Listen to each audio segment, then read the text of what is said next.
Race and Prosecutorial Discretion by Maddie Burmester for Professor Blasdell. What is prosecutorial discretion?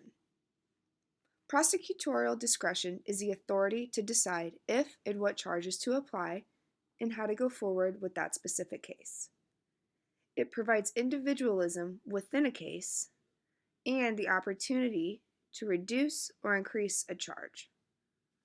An example would be dropping a drug possession charge in exchange for information on his or her dealer. Cases like these are a great example of prosecutorial discretion, as it is important that we do not punish our minor offenders, but instead look for our heavy offenders, the ones who are pushing heavy drugs into our country. History and prevalence of racism in America. Slaves were a huge economic asset to America's history. The slave trade brought in millions and millions of dollars, as well as a lot of people. Even though slavery was abolished with the Emancipation Proclamation in 1863 by Abraham Lincoln, the repercussions of slavery are still felt today. Just because slavery was abolished, the idea that colored people, including minorities like Pacific Islanders and Native Americans, are beneath whites was never fully extinguished. Black Americans today are still feeling the way that their ancestors did hundreds of years ago.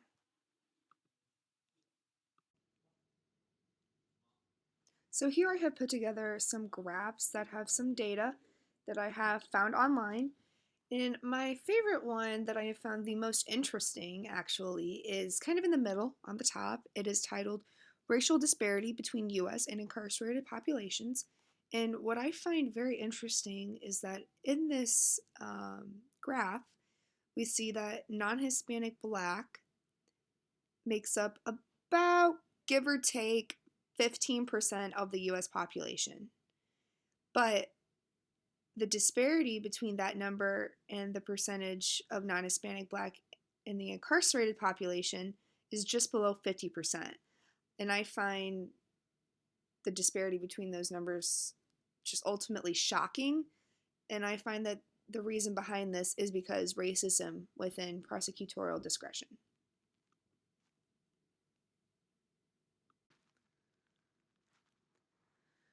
Impact of racism in prosecutorial discretion.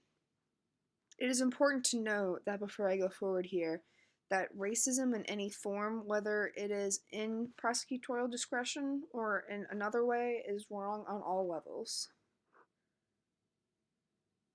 The level of impact that prosecutorial discretion has on our society is huge, and the fact of the matter is that it's completely uncertain, and it has a high possibility of bias involved. Prosecutors are supposed to hold people accountable when they hurt other people. That's part of their job. That is the main aspect of it. But for years, and honestly probably decades, prosecutors across the country have opted out of that responsibility when the perpetrator is white.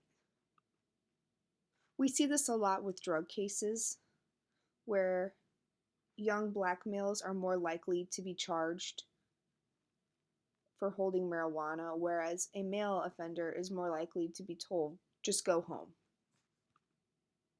Many people don't see the correlation here and think that it is just a luck thing, but it is important because this is a basic building block of the issues in our society around racism.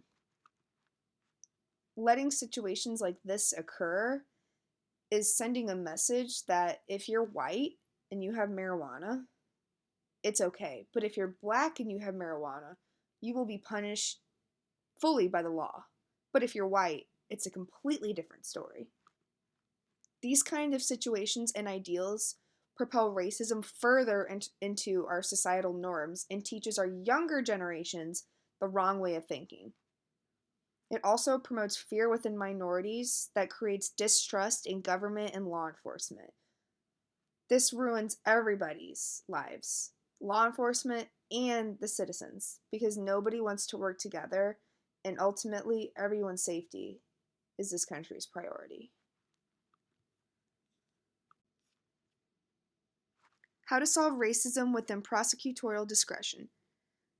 It is important to eliminate racial bias within prosecutorial discretion by removing race as a judgment factor for charging.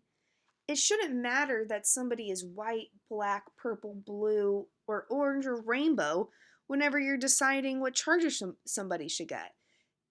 Somebody's charges should be based off of what they committed, what they were thinking at the time, how they acted, aspects like that. I think it would also be beneficial to employ more people of minority within law enforcement and within jobs that have to do with courtroom judgment, such as judges, attorneys, prosecutors, things like that. People who have a say in how someone's life may go. I also think that education is a huge problem solver for many issues. If we educate our younger generations on equality and why it's important to treat others with respect, I think that we can eliminate this problem, maybe not fully, but by a huge margin for our future.